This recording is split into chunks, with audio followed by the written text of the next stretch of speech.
What up? Cheers. Cheers. We're starting off with the drink of the choice first. Yes, the drink of the choice. What's your drink of the choice? Oh, glory. Well, a little backstory behind the choice here. Oh, It is winter in Oh. Colorado. it's good. And by winter, I mean there's over a foot of snow out there. We just went and hiked in it a little bit today. Yeah, it was a fun little 5-mile day. It was great. But cold weather kind of begs for dark beer. Always. So we are drinking the El Churro. Mm. This is a pastry stout from Broken Stave Brewing in Denver, Colorado. Always support our Colorado breweries. Notes of cinnamon, and it's heavy. almost like chewing a beer. It's wonderful. It's like, it tastes like almost like a pastry tart, you know? Like a pastry tart with the filling is like this cinnamon chocolate goodness, like gooey goodness in the middle. Oh, It's kind of what I feel like I'm tasting every time I sip. this is stouts and porters are my favorite style of beer. They are. So this And is really just hitting the spot. Yeah. You know? He got me hooked on darker beers. I'd say last year probably, because was it last year? I got you drinking more beer just in general since we've met. You were a hardcore wino. Well, I did love wine, but I did drink beer. I feel like I didn't like the darker beers, but yeah. I think after we got back from the PCT, I started liking darker beers more. I wonder why. Before that, it was all hoppy stuff, and now it's not. Yeah, I don't want a hoppy beer at all anymore. We also have an eggplant parmesan in the oven. Cooking in the oven. In our cozy little apartment that finally has some wall hangings up. And yes, we've been very busy the last 2 months, which actually, by the way, we've already recorded this episode once, but for some reason, none of the audio kept, only the duration. Yes. So we've tested a few things, and we should be fine now. We should be fine today. But we recorded an hour and 45-minute episode a couple weeks ago, and we're devastated to find out that nothing. I know we've just had so many excuses on why the episodes have been spread apart by 2 months. Yeah, sorry guys. It has been a little crazy in our world. I guess we could do a few updates. Yeah, we're gonna segue into updates.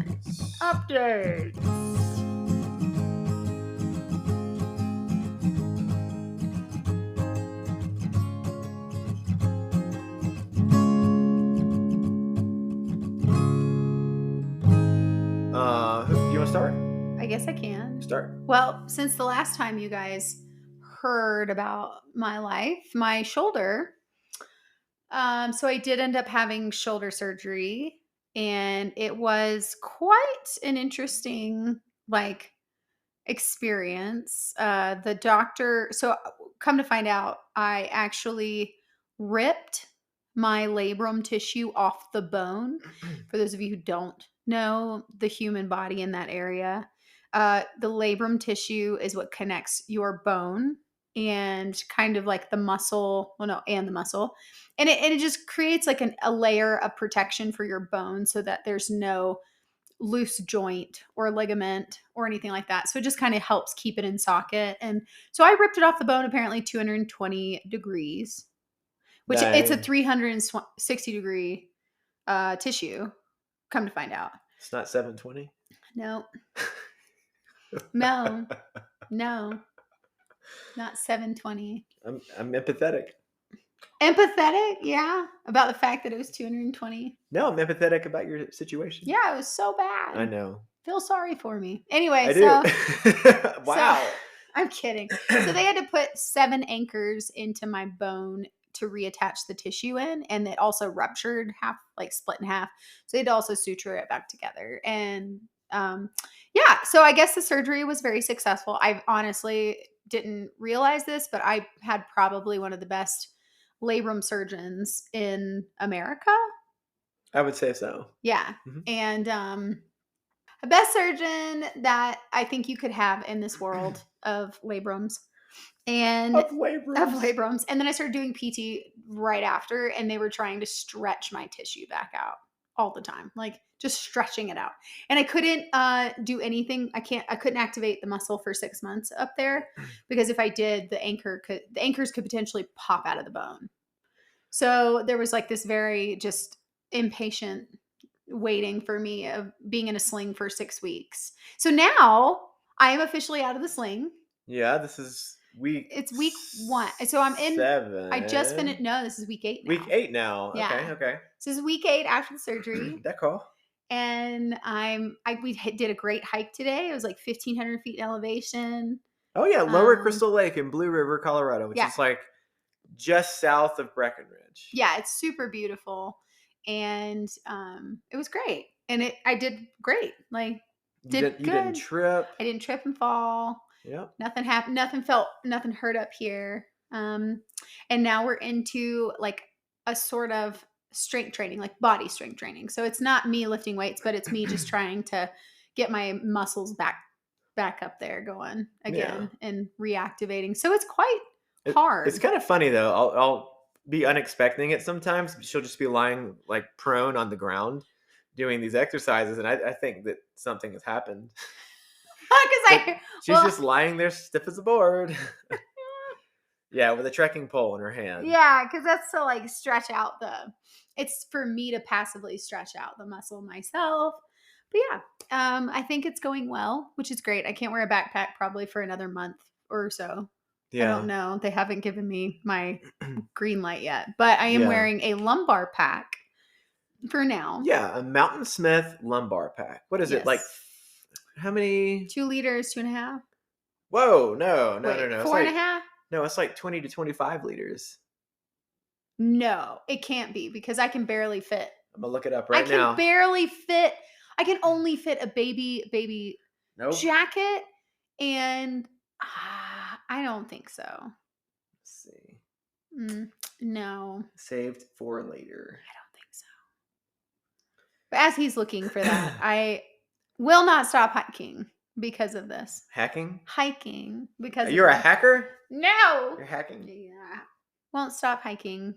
We'll continue on. Yeah. Even if I can't wear a backpack. And speaking of hiking, our 3-year anniversary is coming up. Woohoo! So it's actually on November 14th. Yes. So we'll just do something around town that day. Mm-hmm. But I also have a birthday on November 24th, and we have Thanksgiving. Mm-hmm. So we often just lump all of these celebrations into one like big trip. Uh-huh. So our big trip is going to be a little bit more local than like Iceland or something crazy this time. We're going to Zion and Bryce Canyon. Yeah. So we're pretty excited about that. That'll be very exciting.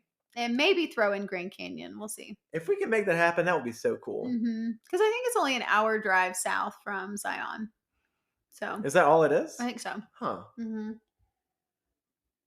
Let's see. He's still looking for this Mountain Smith.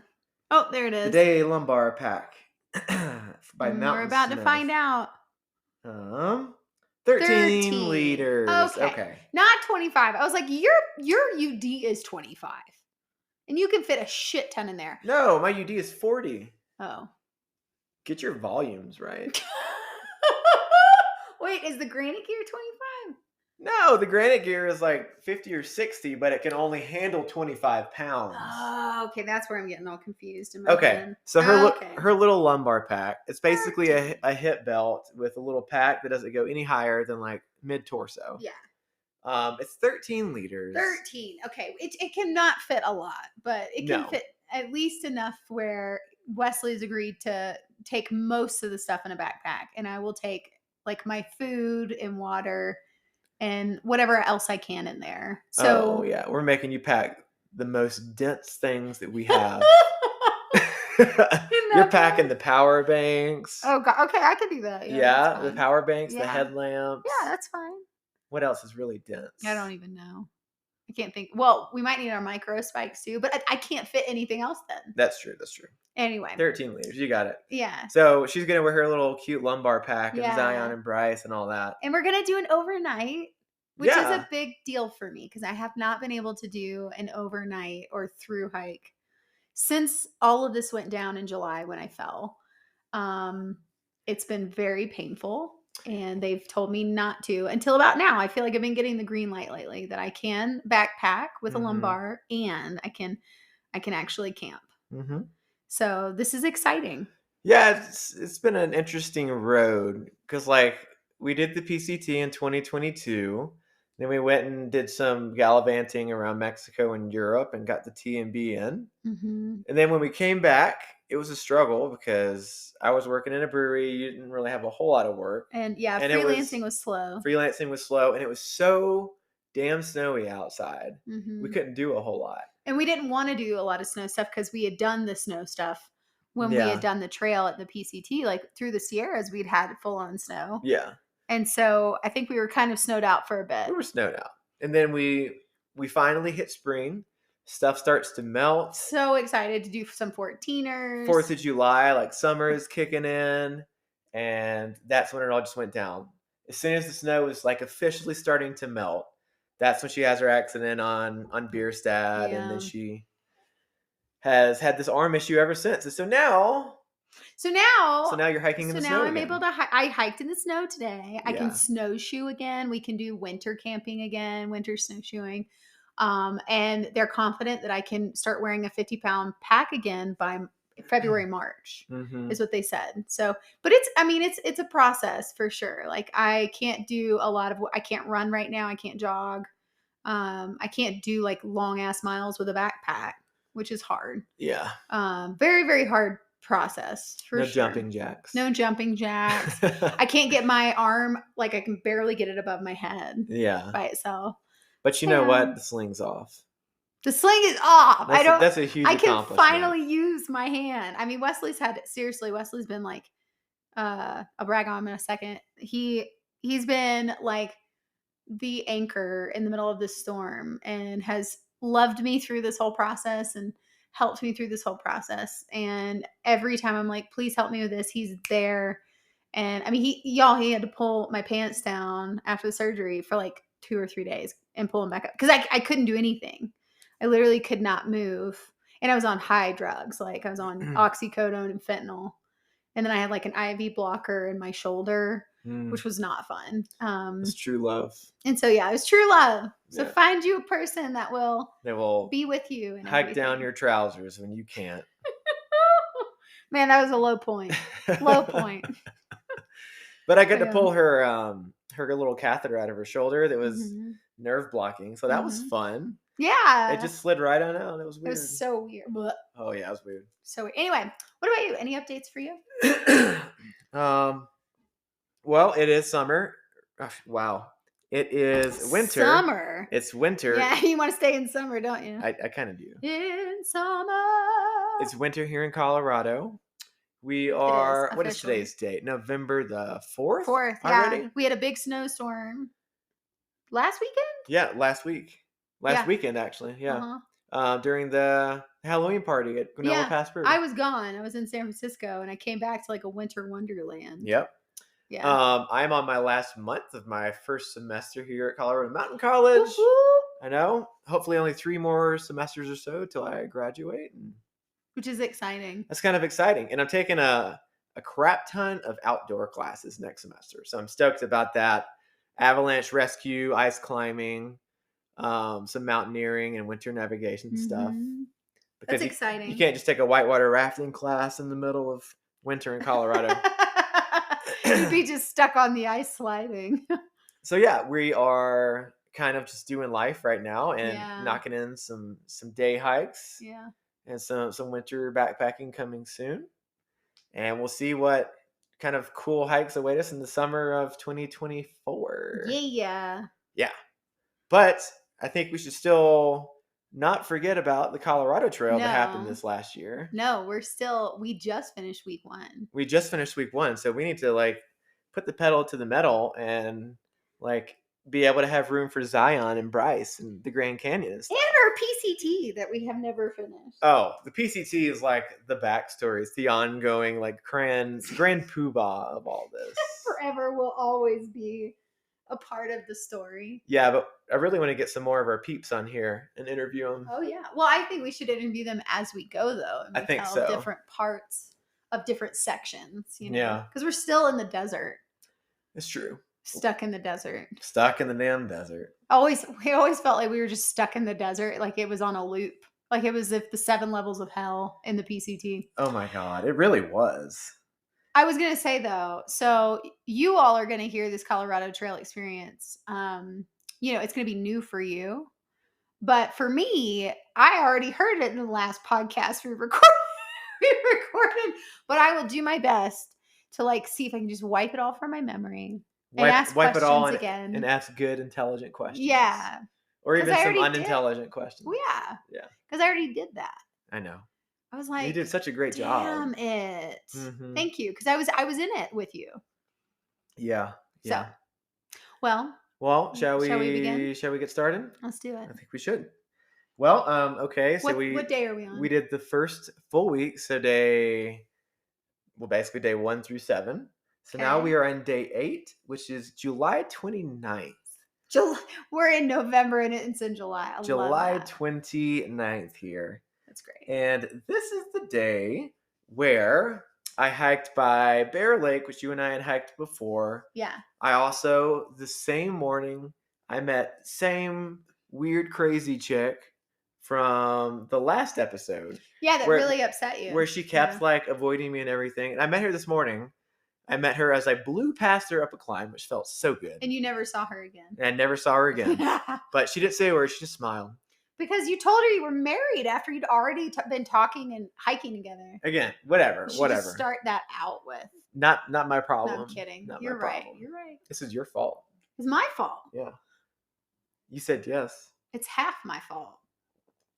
You got to bear the other weight of responsibility. That's true. I asked the question. Exactly. You said yeah. It's real glamorous. It's day 8. I'm sleeping on my face right there. Nice red mark. Bags on bags. It's beautiful. Just need coffee and food. Day 8 on the CT. Getting closer to Twin Lakes today. If I could do 30, I'd be sitting in a recliner at Twin Lakes. I guess we'll see. We got some mountains juxtaposed against beautiful blue sky with clouds. And feeling good after 2 Pop-Tarts, 2 protein bars for breakfast, and a morning poop out. Had 10.5 hours of sleep.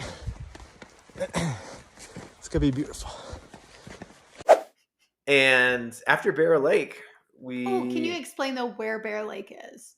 So Bear Lake is really close to the Timberline Trailhead, which is at the tip of Turquoise Lake by Leadville. Okay, so Leadville, Colorado. Leadville, Colorado. Turquoise Lake, we had been to and hiked on a little bit before. I actually did a shakedown hike with my Ultimate Direction 40-liter fast pack on the road that goes around Turquoise Lake. Just wanted to try it out. Yeah. It was kind of familiar, and it worked out great. So we were familiar with this area. Yeah, we love that area. It's a good area. Yeah, if we didn't live here, we'd probably live in Leadville. Yeah, for sure. So I get up by Bear Lake, which is a spot you and I had hiked to before. Yes. It was on like a Sunday, and you were kind of stressed and strapped, wanting to get back and do something for work. I can't remember what it was, but we didn't like fully enjoy the hike. No, I think it was that I needed to get up early for work or something. No, you needed to send a call sheet. Oh, yes. That's what you had to do. Yes. But it still got sent out. We finished that hike. Yeah. It all worked out. You just didn't get to enjoy it. Okay. But anyway, so those memories are all like playing through my head as I'm hiking through here. Oh, were they? And then it is beautiful. I get to the Timberline Trailhead, which is where we had met this guy. Mm-hmm. He was with like a Christian ministry doing trail magic for hikers. Mm-hmm. We had met him earlier in the season. I can't remember his name. Didn't he have a trail name? Fresh Grounds or something? Fresh Grounds, I think. That was it. But yeah, he had a whole van full of just goodness. He had a whole setup. Oh, he cooked us breakfast, and we weren't even hiking a big trail. He just did it for the heck of it. Yeah. We were car camping. Yeah. Mm-hmm. But when I got to the trailhead this time, there was no trail magic to be found. Oh, that's so Even sad. though the parking lot was full, it was Oh, it was. overflowing. It Really? was spilling out onto the adjacent Was it road. really? Yeah, Barf. but no trail magic at all. So sad. No one knows, I feel like, around there about trail magic. No one It's so knows, or maybe they rare. just don't want to smell us, or that. Or that. Um, so I hiked up and through that, and I had talked about with you meeting you at Twin Lakes, Yes. but it looked like Twin Lakes was gonna roll over onto the next day, Which, yeah, wouldn't give us. which wouldn't have given us much time to No. see each other. Yeah. So we kind of discussed, like, hey, what about Leadville. Yeah. meeting at the Mount Massive Trailhead, Yes. which is kind of close to Leadville. It's like a 20-minute drive out. Yeah, it's really not that far. No. So that was really the game plan, was to meet at the Mount Massive Trailhead. And all I did was just hike to the trailhead that day. So I that got- was on day 8? day 8. And I got rained on quite a few times. It kept raining on and I remember off. that. And I just duck under trees. If it rains heavier, I pull out the Tyvek. By this point, day 8, it's only a week and 1 day in. It's already become like commonplace to get rained on throughout the middle of the day. So you found it to be like there would be rain on and off throughout the day in Colorado? Yeah, I mean, you look at the sky and it's cloudy on one side, sunny on the other. All it takes is like a wind burst to blow the clouds over, And then you're in it.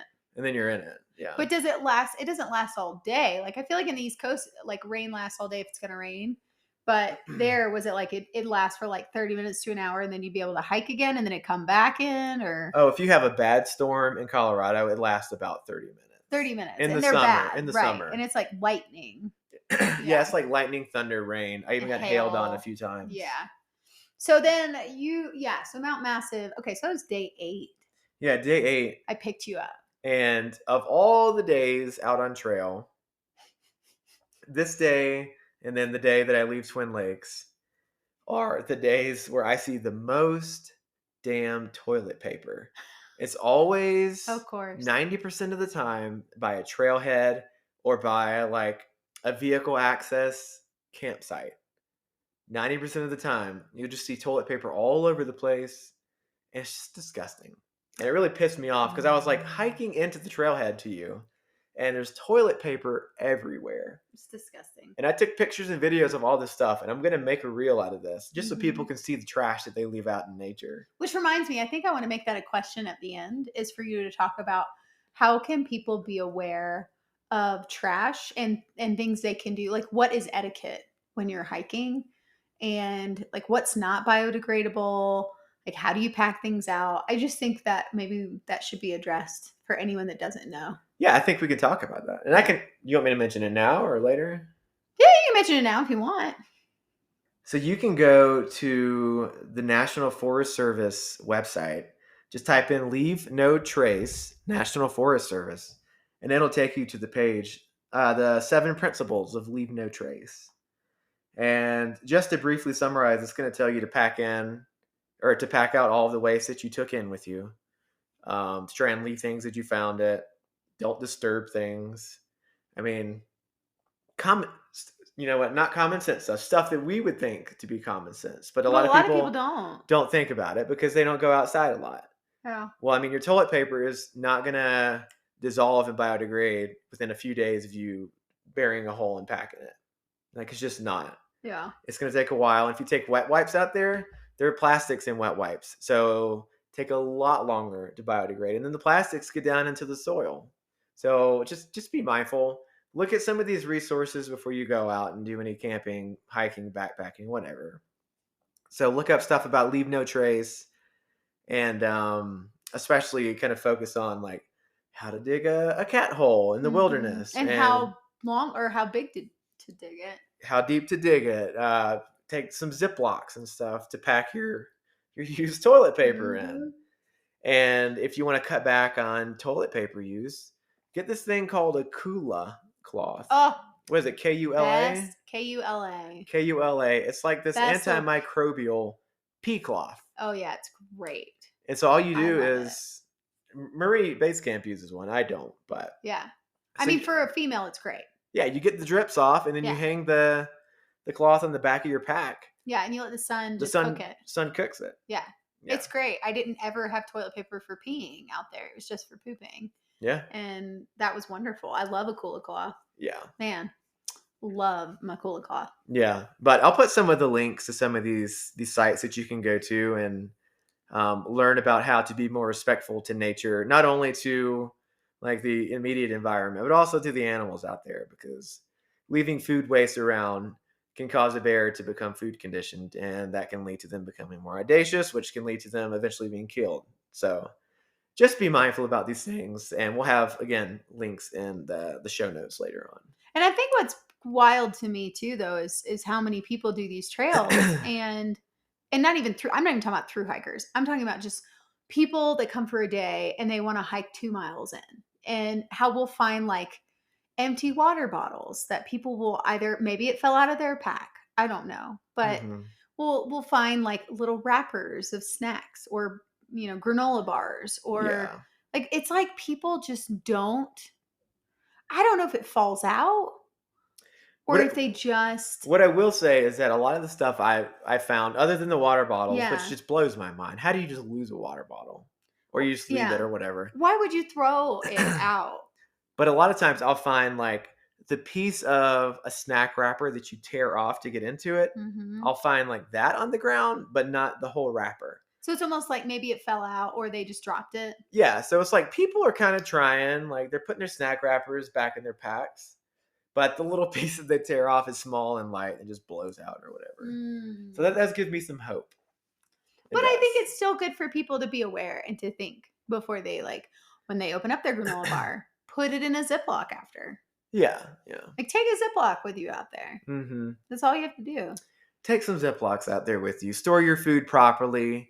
I mean, yeah, it weighs more, but take an Ursack or a bear can, or at least do like a bear hang. Mhm. The bear hang, that's like 2 ropes and a carabiner, and then you just hang your little baggie on it. Yeah. But I don't know.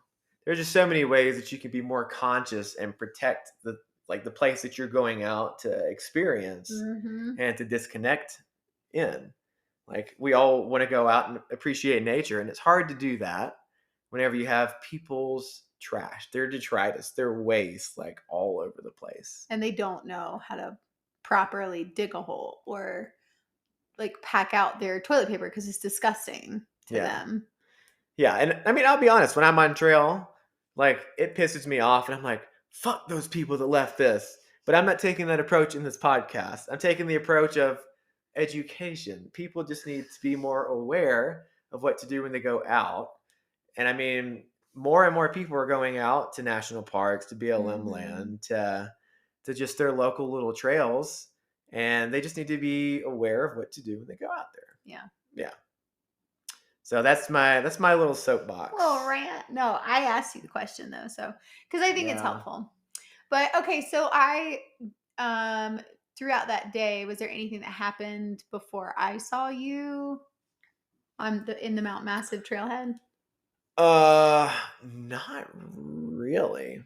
Um, I hiked by Socially Awkward Girl, and After she then found out you were married. by the Timberline Trailhead, and then really just up a whole bunch of ups and downs that day Nice. until I got to the Mount Massive Trailhead. You picked me up, and we'd only planned to take One day, what, one like one zero, day in one Leadville. zero, yeah. So you picked me up and you took me into Leadville. It was like what, 2, 3 o'clock? Yeah, and that was Saturday, I think, wasn't it? Yeah, you took me to Yeah. the laundromat, which is right by a closed ice cream shop and close to the Safeway. Yeah, So, yeah, yeah. Because well, no. I got us a hotel room at the King and Queen Suites in oh Leadville. yeah, I thought we did laundry the next day. I thought we did it that first day. Maybe we did because you stunk. I stunk pretty bad. Yeah.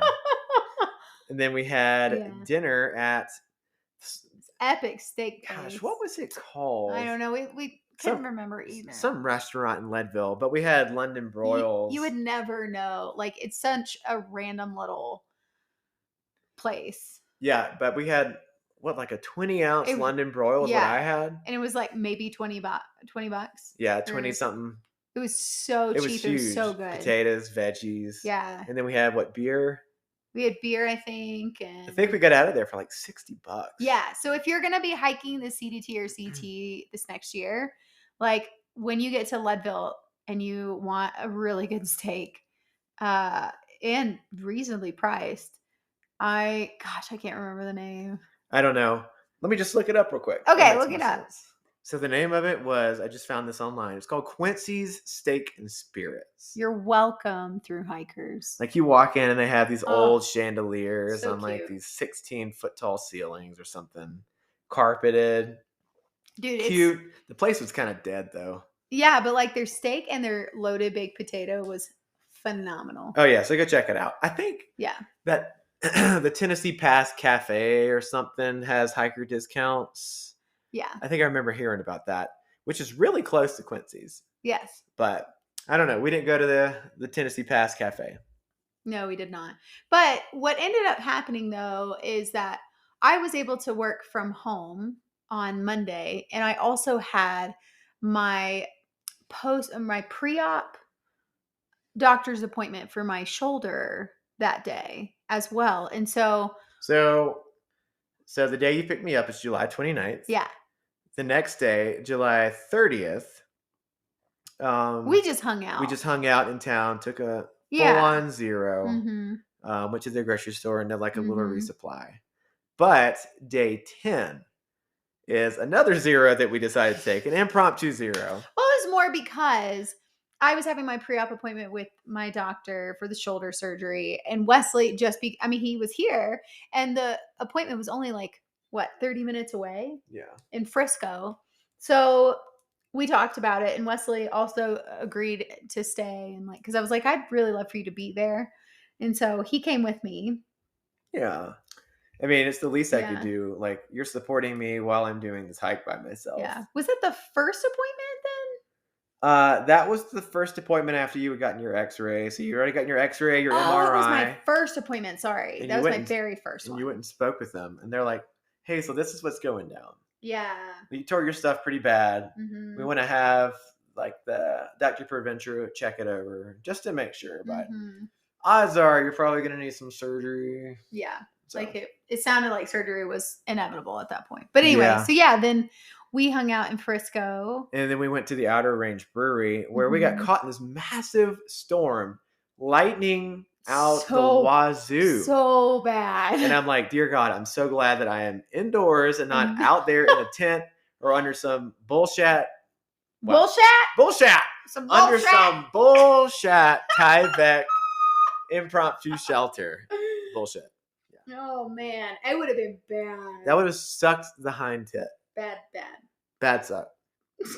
So then we just hang out that day. It was great. We had switched places, and we stayed at a place called the Peaks Motel, but we got our own cute little bedroom with a kitchen. It was like a little apartment, and then we got a hot tub. Probably another reason why we did another zero. I mean, it was an enticing place to stay at. It was really nice, and the woman that owned it was so sweet. But yeah, and then I dropped you off super early back on trail the next day. Yeah, I might have swapped out my food resupply 3 or 4 times because we had all these these dehydrated meals that these awesome companies had sent to us, like Peak Refuel, Packet Gourmet, Heather's Choice. Yeah. And so I have all these great things. Options. Even a margarita mix in a bag. And a banana pudding. Oh. And I'm like, well, these are all great, but I'm so hooked on the damn ramen. He loved his fucking ramen. Even from the PCT, I never got ramen down, which I'm shocked about. I didn't either, actually. Yeah. I got potatoed out. I couldn't do those Idahoan dehydrated potatoes, but the ramen always just hit right. Yeah. So I kept on doing resupplies over and over and over. But you finally took me out that morning. My pack is heavy, unnecessarily heavy, because I couldn't really decide on what to take. So I just took a lot. And you dropped me off at Mount Massive Trailhead. It had been raining a little bit. Everything is kind of overcast. There's a cloud inversion. So we're hiking in a little bit of cloud cover. Day 11, Colorado Trail. Just left base camp. She dropped me back off at the Mount Massive Trailhead. We're going to do at least 21 to 22 today. Get through the town of Twin Lakes. Grab a sandwich just up there for lunch on the way. And keep on going. We got about 2 to 2.5 weeks before I got to finish. So we'll try to push some slightly larger miles coming up. And I make it to Twin Lakes. And Twin Lakes is like I said, the place that you and I had planned to talk, or you and I had planned to meet at. Yeah. But we decided for Mount Massive Trailhead. So I get there, and there's like a point on the Colorado Trail where you can take a short, quote unquote, shortcut down off the trail into the town of Twin Lakes, which is more of like a village than a town. It's so cute. It's such a cute stop. I love that place. Twin Lakes. Twin Lakes. So excited to be here, Twin Lakes. Oh, yeah. They have, a general store, like 2 lodgings, a food truck or 2. I'd say 1 lodging. Do they have 2? And a park. And they have they have the pizza food truck. Yeah. But in the winter, it's like nothing. In the winter, it's all shut down. It's all shut down. But in the summer, it's a cute little thriving village. Yeah, it comes to life. Yeah, and they give hiker discounts everywhere. And they had the biggest hiker box on trail. I'm not surprised. They love their CDT and CT hikers. Love them. I take that back. They had the second biggest. Who had the biggest? Mola's Pass Campground. Really? Yeah, I'll tell you about that one later. Okay. That's the last week of trail. Okay. Yeah. All right. But so instead of taking that little quote unquote shortcut down into the Twin Lakes, which we had done before, and we know it's steep as shit. So I did not want to go down it and have to climb it back up. So I just kept going another 2 miles until I hit the highway, whatever it is. And then I just road walked for a half mile into Twin Lakes. Because it's not too bad. No. We've done it before. No, I mean, it's exposed and it's kind of hot. So I did that road walk and then just walked back after getting like a sandwich. What did I get? A naked juice, an orange juice, and a milk. All your liquids. All the liquids. Liquids just seem to do it. You love your liquids. I didn't do a beer, though, but I packed one out. I packed out one of those big, like... Oh, the big one. Okay. Like 32-ounce cores. Yeah. You should have just seen my face just now. I was shocked he hadn't, like, bought a beer or drank a beer. Oh. Okay, as long as you packed one out, I feel better about that. You know who I was about to say, I'm like, hold on. I don't know you to never not have, like, when you have the opportunity to have a beer on trail, you're going to take it. And there was some guy there. I don't think I mentioned him to you last time I, like, went through this. I don't think so. I couldn't figure out what he was. You mean, like, sexuality? No. Like, if he was out there hiking the Colorado Trail or CDT or what. Okay. But he was at the general store in Twin Lakes. And he was screwing around in the hiker box. But was he homeless? So get this. He had on like all black, like a black t-shirt, it's like some black cutoff jean shorts. Like jean shorts? Like some black Converse? Yeah, I don't know anyone having Converses on when they're... was he just some random tourist that came through that was like, free stuff? Like, Well, hang on, listen. Oh, I'm sorry. So like, no, you're fine. But he takes stuff out of the box, and I see him by the pit privies, the little park area across the street. And then when I start hiking back and I reconnect to the Colorado Trail, I see this guy in front of me. He's hiking on the Colorado Trail. And he has a backpack? His backpack looks like, I don't know, an oversized purse slung on his back. That's the size of it. It's tiny. And he is fucking booking it. He's on the Colorado Trail going twice my speed. With black Converses on? With like black everything on. What? I never got to meet him, but I was like, who is this phenomenon? Like, is he real? Was he a ghost? I don't know. Did he have a black purse on too? His pack was black. It was all black. It was all blacked out. But he must have been like late 40s in his 50s. Really? Yeah, it was. And he was going faster than you, which you were going like 4 miles an hour at that point. I mean, yeah, he was going fast. I don't know, phenomenon. I never saw him again. No, which is crazy because like, and did he take the same route as you? Yeah, the east side? He took the Collegiate East, and The thing with that is whenever you leave the town of Twin Lakes That's where you. and you start going on the CT around the two Twin Lakes, like it's a straight shot for miles, Yeah. and you can see all the Yeah, way. you can see it. And Yeah. so I could see him all the way until he hit like the turn and there's like a And he parking got lot, like, and I never saw him again. oh my He was gosh, just maybe he was a gone. He ghost. was just gone. But okay, so I want to explain. We did explain this previously about the west and the east side. And the CDT, this is where the CDT and the CT split off, Mm-hmm. actually. And it's at Twin Lakes. So a lot of people will take the west side because it is more beautiful, it is more challenging. Mm-hmm. And the east side is not as challenging. I think it's beautiful on that side, but I The guess east maybe, side? yeah. I guess it's not The as beautiful. the east side is in tree line, It's basically the in whole tree time. line, and the west side's not. It's up Alpine. Oh, you're doing passes. You're like It's up in beautiful. alpine terrain. Yeah, yeah, They and hit. Apparently, some of the other hikers hit more snow on that than they did later in the San Juans. yeah, yeah. So there's that's kind of where that all splits off, and then it does converge back together. But that is where the CDT is the west side, Yeah. and the CT is the east side, Mm-hmm. the official quote unquote trails. But you know they give you this option, like, hey, you get a free pass if you're a CT hiker. You could do the west side, and they even show it on the trail signs. Like they'll show a CDT and a CT Mm-hmm. trail sign on both of these paths, west and east. So it was confusing for us when we first started hiking those. Mm-hmm. I'm like, what is going on? Why? Wait, but we're on this side, and then we're on this side, and then but they're both the same signs, and We yeah. finally got it down when we downloaded both of the far out maps for the CT and CDT. Now we got it. Now we got it. Mm-hmm. So Um, you got. I mean, that's wild about anyway, back to the guy, but no. yeah, that was That was so weird. so flippin' bizarre. That's I don't even know. weird. He was gone. Was he just like rummaging fast and then he just like left? He was like the Black Knight. Did he have black hair? I don't remember He his have a hair black color. baseball cap on? I don't remember his head adornments. I don't know. But he was gone. I'm sorry. Black cutoff jeans. I kid you not. That's insane. Black cutoff jeans and black Converses? Homie was hiking on a budget. Like, don't judge him. Oh, I'm so judging him. Like, that's gonna be so uncomfortable. Is he not chafing like crazy? I don't know.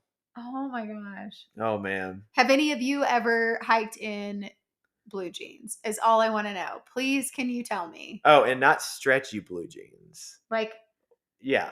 like the hardcore old school. Like the old canvas feeling blue jeans. Western jeans. The denims. I just want to know, has anyone else hiked in jeans? I have not. No. Okay. I have not done that. You know, I did. Back in my early college years, we went to, God, what was it? It wasn't Okefenokee. Finnezee Swamp. We went out to Finnezee Swamp in Georgia. But how many miles did you hike? Oh, maybe one. See, that I feel like that There were doesn't huge count. jeans, and I had my knees cut out. It was a whole thing. Wait, you had knee cutouts? Yeah.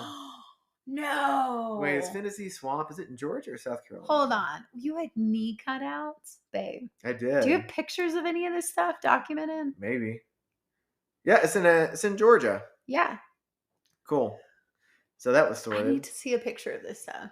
Yeah, we went out there and I had jeans on. That's the only time I've ever hiked in jeans. Knee cut off. Or I'm sorry, knee cut out jeans. Yeah, they still went down to my shoes, but the knees were cut out. Yeah, because that's like the cool thing. You know that's coming back.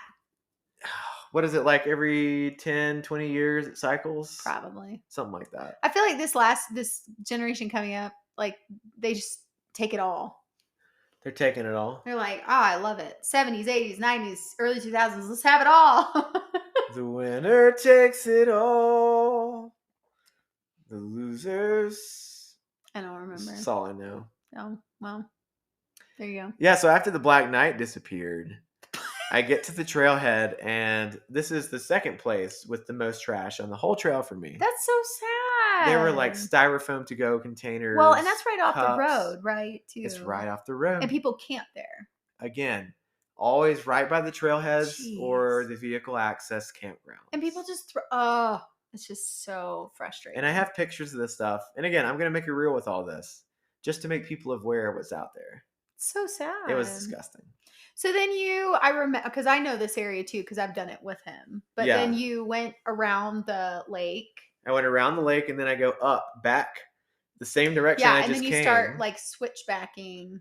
Yeah, you Well, switch you go back around up the the lake and then climb. you switch back up the climb and get up it, and then you're like in that like weird in between space before you go back down. Yeah, and we had done it in the fall, and there was Oh. no bear scat there this time. But when we did it in the fall, So much bear scat. loaded, and it looks like they had some upset stomachs. I thought that we were going to run into a bear because like it was fresh bear scat all the way. I'm shocked we didn't. Yeah. But no, we did not run into a bear then. I didn't run into a bear this time. So weird. And the cool thing about this spot is that it takes you up into this like really unknown camp area where you can probably find between 3 to 4 little campsites. You can drive your vehicle up or your camper or whatever. Oh, you can? And it's surrounded by aspen. I didn't know that. Yeah. We should car camp up there. We hiked through it, and it was all like golden aspen. The leaves were changing. I don't remember this. That you could like take a car up there. Yeah. Yeah. Like the CT takes you on a little dirt road for a minute. And I was hiking up through that, and I remember just beyond like a mile or so, there is like a little stream and a few campsites. And I thought about camping there, but then I saw lightning and thunder off in the distance. Yeah. I saw the lightning, heard the thunder. Smart. And the campsites were right by power lines. Oh, that would be sketchy. So I'm like, that's a bad decision. Yeah. So I decided to keep going, and I went all the way to Clear Creek Reservoir. Yes, you went down the mountain. Down the little switchbacks back off the mountain by the Clear Creek Reservoir, which is the road you take if anyone has been to these 14ers. If you know this area. It's the road that takes you to Belford, Oxford, Missouri, 14ers. And what's that other one we were going to? Huron. And it takes you by like this old ghost town called Vicksburg. It's pretty cool. It's all the same road. Honestly, if you're ever in Colorado, this is where I would recommend going. Yeah. It's amazing. Clear Creek Reservoir. Say that 10 times fast. CCR. Okay, no, that doesn't count. CCR. No, CCR. you need to say Clear Creek Reservoir. Clear Creek Reservoir. Clear Creek Reservoir. Clear Creek Reservoir. Okay, no, you can't say it like Clear Creek. You can't even do it. I win this one. Clear Creek Reservoir. Clear Creek Reservoir. Clear Creek Reservoir. Clear Creek Reservoir. Are you done? The R's get me. The R's always get you. I know. It's okay. Yeah. It's okay. It's okay. You did a great job. Lies. I'm heading down there to Clear Creek Reservoir. Down the little switchbacks. Down the switchbacks. And there are campsites by the inlet to the reservoir. It is epic. They're beautiful, epic campsites. Oh, you've seen them. Yeah, they're so cool. And there's one in particular that's right by the water. It's a clearing surrounded by like this tall, dense vegetation. And I'm like, ooh, that would make a great campsite. So I start to mosey on over there. And there is a single female sitting in this, like the middle of this clearing. And I'm like, oh my God, is this socially awkward girl again? And so without even saying or doing anything, I just quietly turn around and I hike her right back out of that situation. And she never knew. To my knowledge, she never knew. It could have been an awkward moment. Or you could have just been like, yo, why you being so weird? Why you being like this? Yeah, is it because I'm married? Yeah, not this, dis, D-I-S. Oh, why you being like this? Okay. Cause I is be murd. Oh? I is be hitched. Okay. Is that, yeah? What language is that? This is my street lingo. Street language? Yeah, it is. Nice. So anyways, I go and camp underneath these beautiful, like massive oak trees. It looked beautiful. And they had the leaves had already started to change a little bit, so there was a nice soft leaf blanket on the ground. I pitch right by the water, do my little bootleg bear hang, go to collect some water, and there's someone had taken a shit right by the creek, and they had left their toilet paper right there. Party foul. Huge party foul. Whatever. starts to drizzle, and I get in the tent, and all of a sudden I hear these like squirrels going spastic as fuck up in the trees. Yeah, yeah. And all of a sudden I hear one like scurry down the tree, and I think it's just doing squirrel things, making little burrows or whatever, little Yeah, caches. doing its squirrel thing. Yeah. And then it comes and it hits my rainfly. It like double taps, pop, pop, my rainfly. And so I kind of kick the tent a little bit to make it go away. And then it runs underneath the rainfly, like in between, in my vestibule, between the tent and the fly. And it's like looking at me. And then it hits my tent So did it hit your tent with its like little paw? with its little paws. So it pop. Yeah. And then I like jumped, and I'm like, what you gonna do, bro? And it ran out. Yeah, you intimidated it with your like with my muscles. with your muscle. Yeah. Intimidated it. Yeah. And it never bothered me again. Never came back. Never came back. Maybe it just wanted to assess the situation. Assess the danger. Yeah. Maybe it was a mama with little baby squirrels, and it wanted to make sure you weren't going to like take the baby squirrels. Assessing the danger. That's plausible. I could see that. You know, mamas get crazy when they have little babies, so They do. And that was probably like baby season anyways. it could have been. Yeah. Could have been some baby squirrels up in there. Yeah. Mama's like, I need to make sure this isn't a bear. Oh, I know. Yeah, a bear that's just pitched this giant tent. Because who knew that bears, poor squirrels, Oh my bears God. take squirrels' homes pretty much. Wait, what? Like, yeah, they take their like nest, they take their squirrel stash, they take their little nut stash. Oh, in the grounds, they'll dig up little squirrel Mhm. nut caches and just Yeah. eat them. Yeah. It's really kind of mean, to be Mhm. honest with you. Oh my gosh. Anyway. Nature. So that was day 11? That was day 11. Okay. So then you slept like a baby, I'm sure. Yeah. I'd been saving this one for a special occasion, but I ate one of my Heather's Choice meals. Ooh, what was it? The shepherd's pie. Oh. You know, being from like Scandinavian, Scotch-Irish descent. Shepherd's pie is so good. And I'm partially English too. Mm-hmm. I'm super white. It's comfort food for me. Yeah. And I just needed a good comfort meal that day. You know, you would just drop me off. I was kind of sad about that. I know, sweet words. Really excited for this one today from Heather's Choice, the grass-fed beef shepherd's pie, because it's comfort food. Doing it from Twin Lakes to Durango, which is over 300 miles. So I just need some good old-fashioned comfort food, like shepherd's pie or some Guinness or dark beer stew, or to be honest with you, even haggis. Basically anything Scotch-Irish. So shepherd's pie is gonna hit right. Celebrated the day with some shepherd's pie. Nice. And then I watched some anime because I had a ton of anime downloaded onto my phone. How was the shepherd's pie? Oh, it was so good. Was it? Yeah. Oh, I need to wait. Aren't they selling Heather's Choice now at REI? Yes, they are. So I wonder if we could get one and try it. We should. And they have a lot of other ones that I haven't tried yet. Oh, I'm excited. They've got some really good food. Heather's Choice, shout out. Yeah. Based in Alaska. So they make these dehydrated meals that are like true, real ingredients. Real food. You'll understand all the ingredients when you read the back of the package. But Yeah. we just really love them. They're not the highest in calorie content, but they pack a lot of flavor. And they're relatively filling for not being high in calories. And honestly, I think you could even add ramen and olive oil to them and then hit your calorie mark. Which is what I did. I pretty much to every meal, there was like every dehydrated meal out there, I added a ramen packet to it. Mm-hmm. Just because I needed more substance. Yeah. You know? Yeah. Well, that's pretty typical when you're like anyone needs more, you know. Yeah. You need like an over 1,000 calorie or 1,200 calorie meal when you're for dinner. Yeah. I mean, I'm 5'11", 180 pounds, and Yeah. I was doing like 20 to 25 mile days. Like Yeah, I need a big you need dinner. Like a 1,100 dinner. Yeah, to make up for all the loss. He still was so skinny when I saw him at the end. I was like, dear God. I know. I gotta fatten you up to start making some cookies and brownies. And I know. how do I sneak in some food into you? I was just ready to get to the end at the end. Should have like pumped an IV full of fat in your body or something. I know. Anyway. And I got up super early that next day. Like I have it already in my mind. You know, the campground with all the campers is right by me. I'm gonna go use the pit toilet like first thing in the morning. What a luxury is that? You're brown blazing. Brown blazing. And that first pit toilet that I went over to was demolished. Oh no, probably all the hikers. Oh, there are hundreds of flies inside of it. Ew. There's trash lining Ah, 3.5 of the walls inside of the pit privy. no.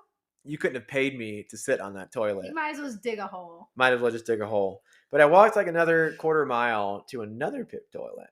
See, that's how dedicated I was to find a clean pit toilet. Because you really care about those pit toilets. I He used to did. be able to hold his poop in on trail on the PCT until we found a pit toilet. I was so impressed. I couldn't do that. And I probably could have still done it out here, but if I had one like right there, why not? Why Yeah. not use No, it? I get it. I get it. So I'm hiking to the other pit toilet. People are starting to like stir in their campsites and their campers. And right by the one toilet, there are these 3 old guys out there in their fold-up chairs, like drinking their morning coffee, looking at the sun. And I walk by and they're just like waving. And I know they're thinking, this damn hiker is going to go in here and destroy this toilet. And I didn't. I was very, very clean, very respectful. Mm-hmm. So I did my business. I was happy to have a clean toilet. And I start the trail. And this is a lot of climbing this day. Day 12 on the on the CT Colorado Trail. Lots of climbing today. But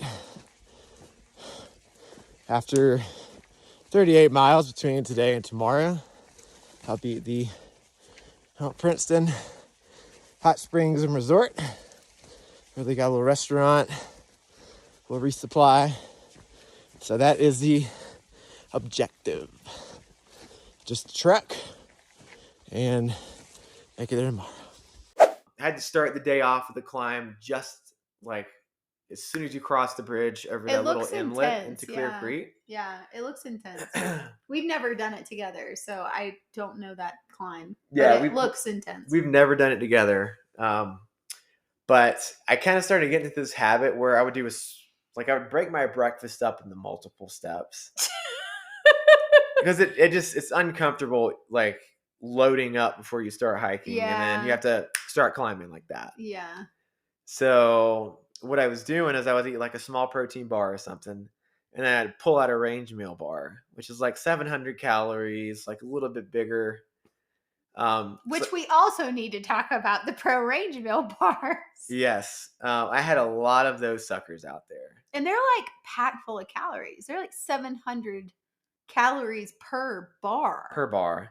And yeah, I guess we could talk about them right now. The beauty of range meal bars, there's 2 like predominant flavors right now. I'm sure there are new ones coming out in the future, but one is like a coffee chocolate. So that's like a really good one to get your morning started. It's got the caffeine in there and the antioxidants from the chocolate, so that's great. Mm-hmm. But the other one is ginger and sea salt. Mm-hmm. Which is also great. The ginger is great if you have an upset stomach. Yeah, or if you're nauseous, altitude. And then sea salt, electrolytes. Yeah, I mean, they both have salt in them, but this has like extra salt. Yeah. Both of them, like the main carbohydrate, like the main sugar added is molasses. Which is great. Which is like high carb. It's a little bit more complex than white sugar is. So it burns a little bit slower. That's what I say. Doesn't it help burn slower? Yeah, it's more of like a sustained energy boost. Mm-hmm. So whoever created the pro range meal bars really thought about how can a hiker sustain high calorie, but not very heavy either. Like, I mean, like weight wise, it's not that heavy. It's about 5 ounces. But for a high calorie meal like that, I mean, it even feels like, 700 calories is a lot. I mean, any hiker out there knows the food is where your weight is. Yeah. So, I mean, you got to carry food out there if you want to keep going. So you might as well try and get the most bang for your buck. But the fact that it's in like a little bar form. Oh, it's pretty great. And it's 700 calories or 750. Like, to me, that's so impressive. Yeah. Because it's like, holy shit, like that's a meal right there. It is. Or a snack while you're climbing.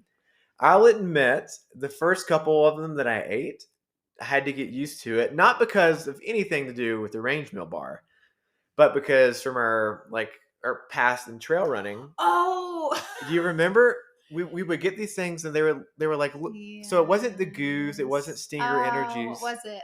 They were called Mere Energy. And it's basically a Yes. shit ton of molasses with flavorings We in it. took them on Mount Rainier with us. And we ate so many of these things, I lost the taste for molasses. Oh, yes. We hated those So I had to things like by get the end. used to the molasses again in these range meal bars. That makes sense. But like once I had like two, I was like, oh, I actually kind of enjoy these again. Yeah. So yeah, they were really great supplements for breakfast because you don't want to eat a Pop-Tart every single day. No. Like sometimes you just want something that's going to fuel you, but it's not like you don't feel like you're eating garbage. Yeah. You know, it's whole foods. Yeah, and it's also low like it's not like you have a sugar rush and then you crash. Like there is a long sustaining thing on them because of the molasses.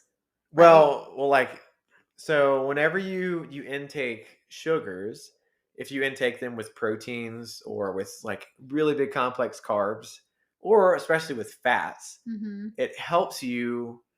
It helps prevent those big like sugar spikes in your blood sugar. So it's like a slow, gradual like sugar release as opposed to, oh my God, I'm jacked up on Mountain Dew. Let's go hike a mountain. Yeah.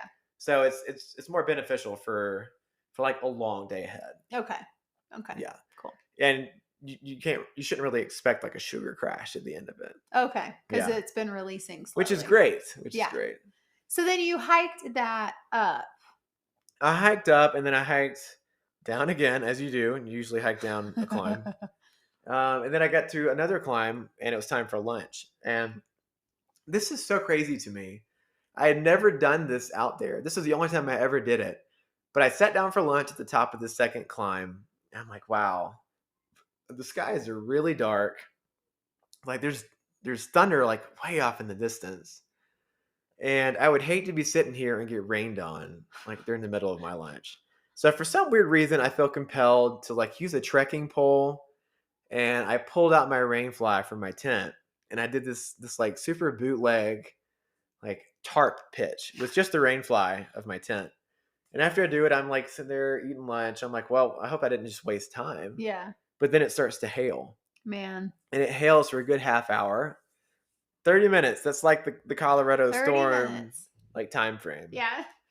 And it hailed for 30 minutes. I was like, man, I am so glad that I did this. I don't know why. Was this like the trail gods? Was this Enry? Yeah. Was this like, I don't know, just gut, my own gut intuition? Yeah. Whatever it was, I was glad that it like prompted me to pull out this little tent contraption. Yeah.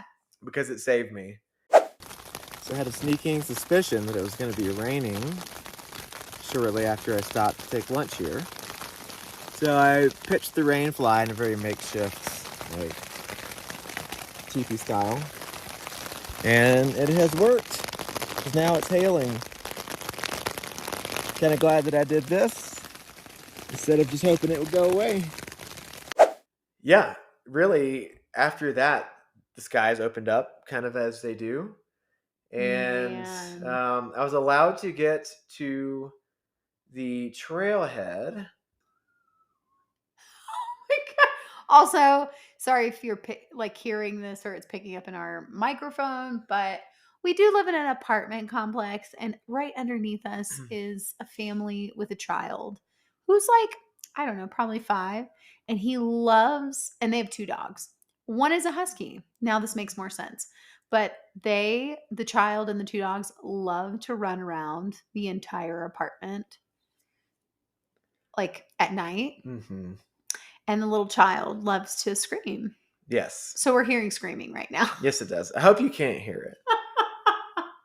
But yeah, so hailed, skies opened up, and then I get to the North Cottonwood Creek like parking area. Okay. There's like a parking lot, another pit toilet.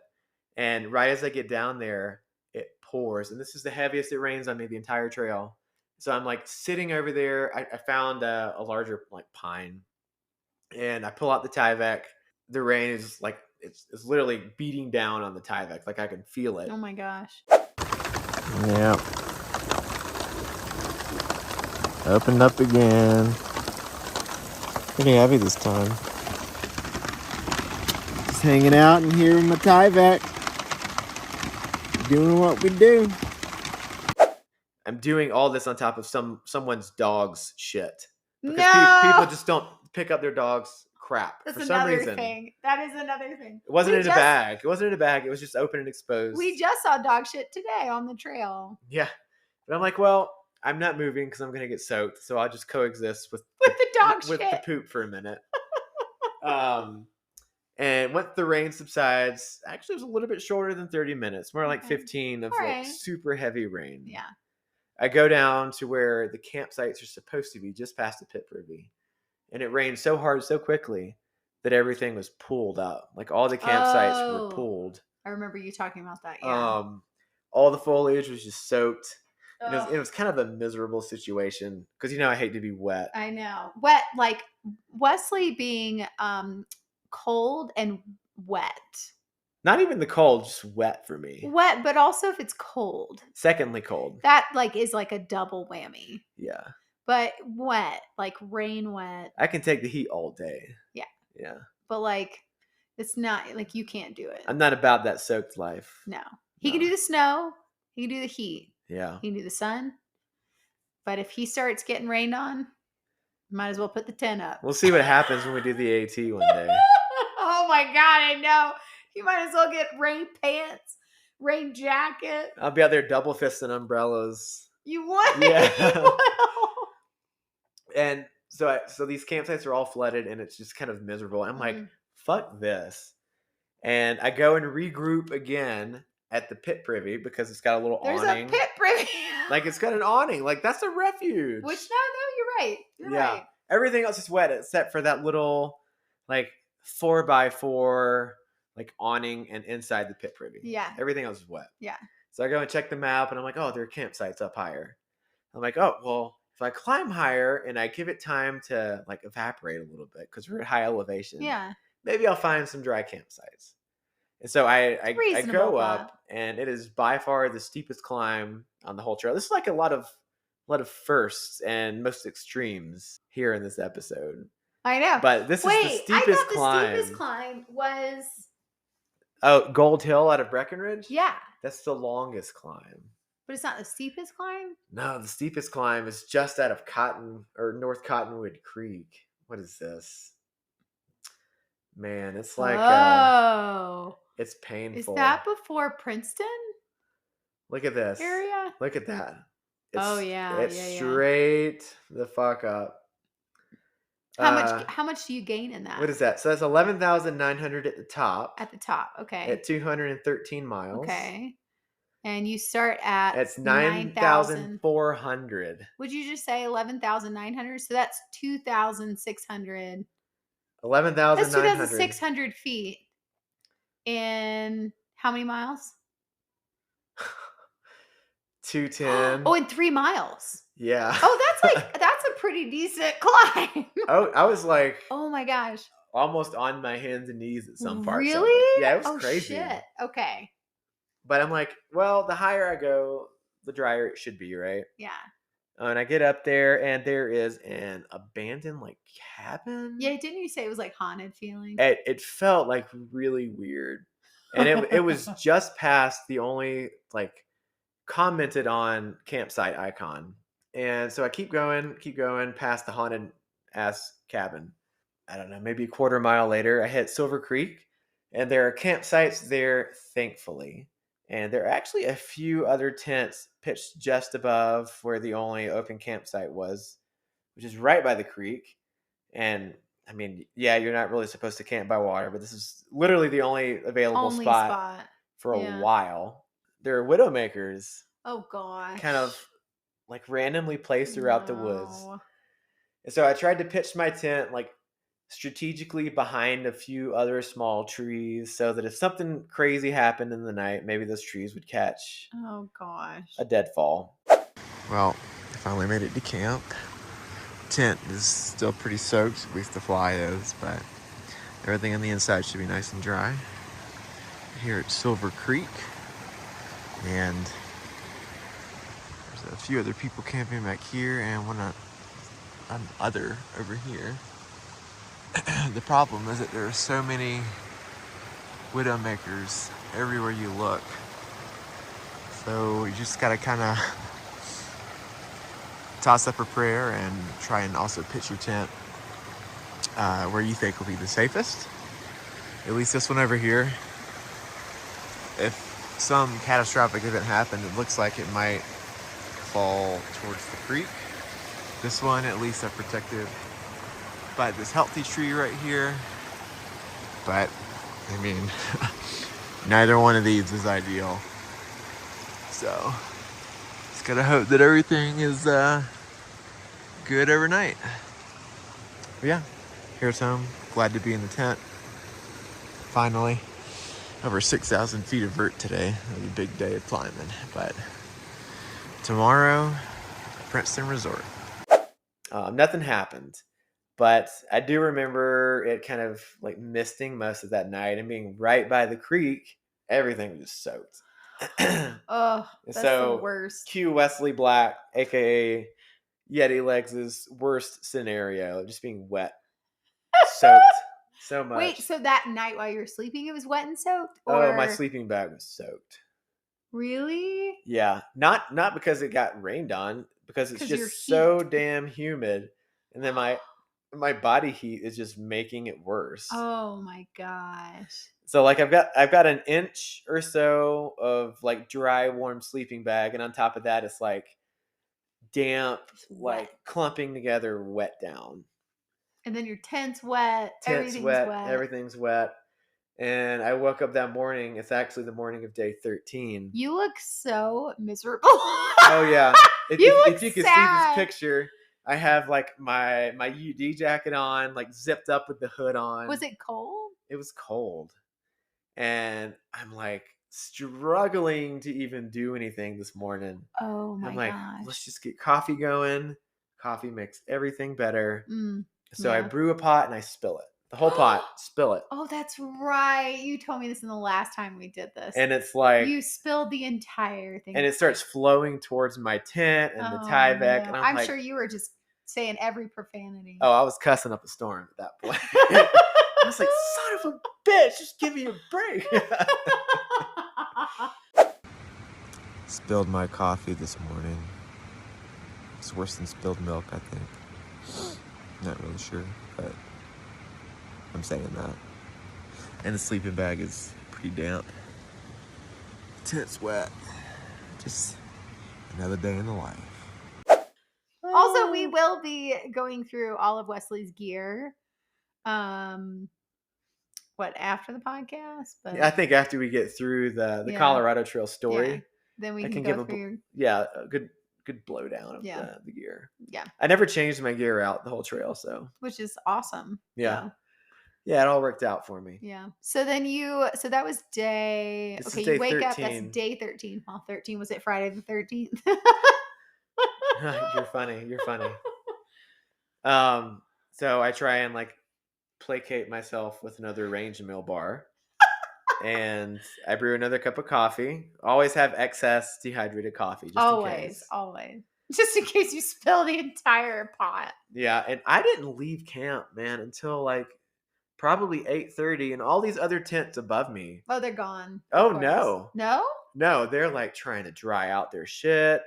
And I'm like, you do know the sun isn't going to hit the spot for a couple more hours. So you better get out. And you're right by a creek. Yeah, get out and find a spot like somewhere else where the sun is shining. Yeah, like you do not choose this spot to dry your stuff in. Like it's cold and it's wet. And yeah, I mean, I never saw them again either. Well, of course you didn't. But so I never saw anyone again. I do actually find a really good spot, probably 3 or 4 miles down the trail. Okay. Can you guess what I found? Trail takes you right by a pit privy. The trail engineers of the CT were so smart. They knew. They just knew. A bush? A parking lot and a pit A privy. parking lot? Of course you found a pit privy. Yep.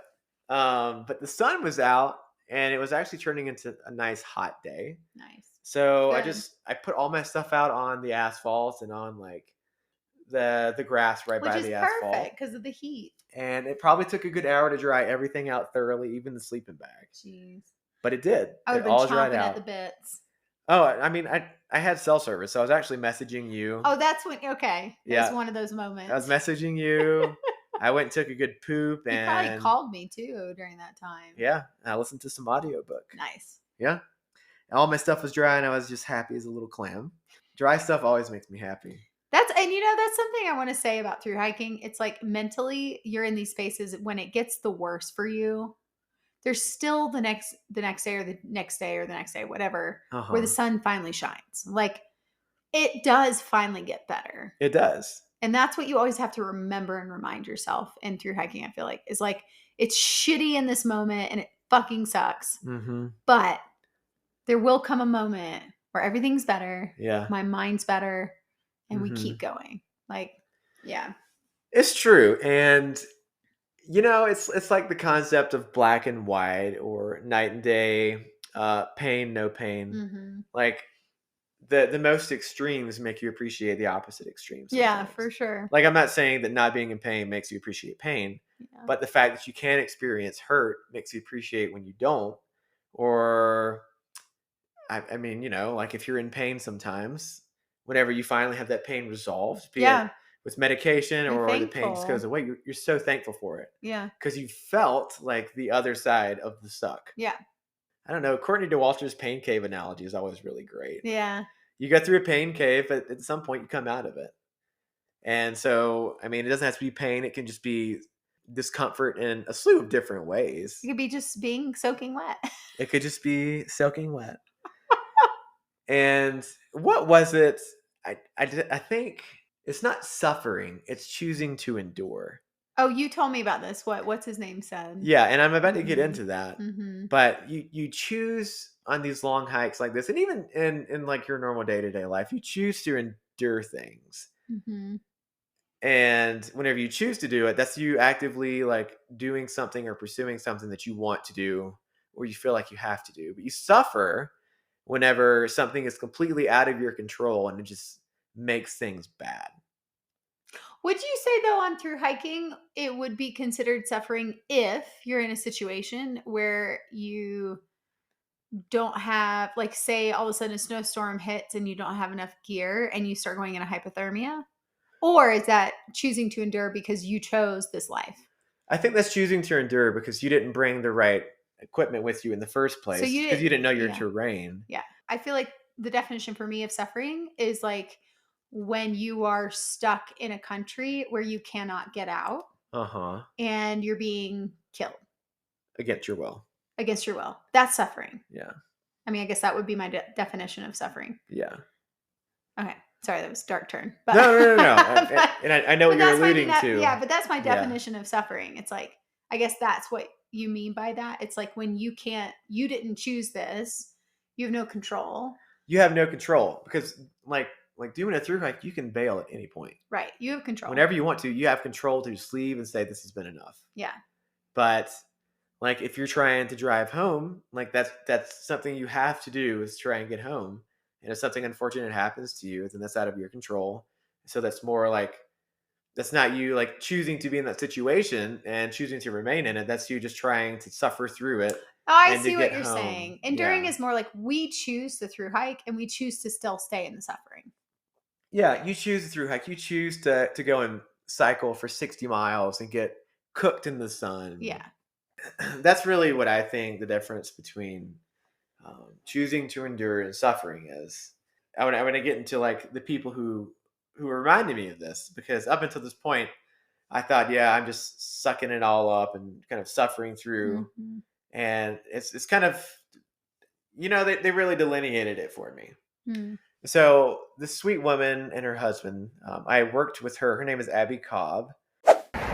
So a sweet woman that I worked with back at Summit County Public Health lives very close to Princeton. And she is actually going to pick me up and could be a place to stay tonight and a nice hot dinner. It's not ramen or dehydrated. So excited about this. Just going to get to the Chalk Creek or Chalk Cliffs trailhead And yeah, it should be lovely. She asked me if I had any requests, and I just said ramen and Coors Light, which feels perfect. Yeah, just super excited. Super grateful for all the favoritism. Favor let me get in here. No complaints on my end. They have a house really close to Mount Princeton. And on this like specific day, after I've dried out all my stuff, and my next big goal is to get to the Mount Princeton hot springs. Like not to soak, as great as that would have been, but to go to the little general store and get some beverages, as I like to do. Always. Yeah, I actually got a Perrier and a juice. Oh, a an Perrier. OJ. I know, stepping Living up in the world. fancy. And I only had to go another like mile and a half or so after that general store to get to the Chalk Creek Trailhead, which is right by the Chalk Cliffs. Beautiful, like that's a beautiful area. These beautiful, like almost pasty white cliffs right there, just below Mount Princeton. And she picked me up probably 2 hours before the sunset, and you can see Mount Princeton kind of in the background, and it's such a beautiful mountain, but like really weird memories from that place, because before I ever thought about doing the Colorado Trail, before we ever moved to Colorado, we had our honeymoon in Colorado. This is back in 2020, which got us to move to Colorado. But anyways, on our honeymoon, we had a Jeep rental 4x4, and we didn't know how to use it. And we didn't really know how to use it. I mean, we're from Georgia, you know. I mean, we have an all-wheel drive. All-wheel drive, but still. But we don't have four-wheel. And we're like, hey, let's go do a really cool climb on our honeymoon. Mount Princeton. Let's pick a 14, or let's do some cool stuff. It was so close. So Mount Princeton was really close to our Airbnb, and we start to drive up the access road to Princeton. And there's like a little bit of snow, maybe a little bit of ice at the beginning. It's fine. So we keep going up, and this is all a single lane dirt road up a mountain. Yeah, and there's like a huge drop off on the other side. Huge drop off, no railing. Yeah. So we keep going up it, and the snow starts to get thicker. The ice gets worse because it's kind of shaded, and the Jeep starts to slip back because we don't have it in four-wheel drive. We don't have it in four-wheel drive, and you know we're trying to go up this road with these conditions for like a good half hour, and like my heart rate's increased. I'm like, babe, I don't feel comfortable doing this because I think we'll be fine, but it's like a $40,000 Jeep that we're likely to drive off a cliff here, and that would be bad. I don't think I've ever seen Wesley so scared. I was like gripping the steering wheel with white knuckles. Like, and he, to the point where he's like, okay, we're going to turn around. You get out of the car, and I'm going to like try to 3-point turn this, and you let me know when I'm about to hit this thing or like about to go over the cliff. And so this is what we're doing. And I just remember you saying you had the door open. I had the door open, yeah, as I was backing down these dirt roads that were iced over. And thank God we finally got out safely. It took forever. It took hours. You were shaking, though. I was shaking. And so as I was at the Mount Princeton hot spring like resort that day on the Colorado Trail, I shot a metaphorical bird at Princeton. For all that it has put us through. Because it's like that access road we took in the car, the Colorado Trail actually is like right there off of, like, you have to take that access road down to get to the Mount Princeton Hot Springs, right? It is the Colorado Trail. That access road was covered in ice that day on our honeymoon. The Colorado Trail. Talk about full fucking circle. That was some full circle-ish right bullshit. There. No. Yeah. But I want to ask really fast, because you talked about the pavement and the pit privy. How many miles did you do between that to get to the Chalk Head Trailhead? Like, was this like a full day? Was this like a 20 miles to? You want me to tell you the mileage for the whole day? I know. I mean, if you want, you can. But I was just curious how long between the pavement to the Chalk Head Trailhead. Let's see. Avalanche Trailhead. So Avalanche Trailhead is where I dried my stuff at. So that is mile 216.6 to 216.6 to 230. So I So had it's 14 14 miles. miles. Yeah. Okay. I was just curious because, like, I want to know, like, okay, you must have had, did you have a long trek between the two? Did you, yeah. Okay. Yeah, so that's So it was a 14 pretty, so you miles. did like a 20-mile day that day. From the Princeton Hot Springs, you have to go.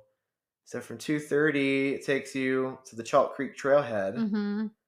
It's 232, so that's another basically two and a half. Mm. And Okay. and I remember that stretch from that parking lot to Princeton-ish area. But Sweet Abby picked me up. She had asked me if I had any special requests, and all I wanted was Coors Light and ramen. So when I got to her house, Sweet she woman. had a 6-pack of Coors Light for me in glass bottles.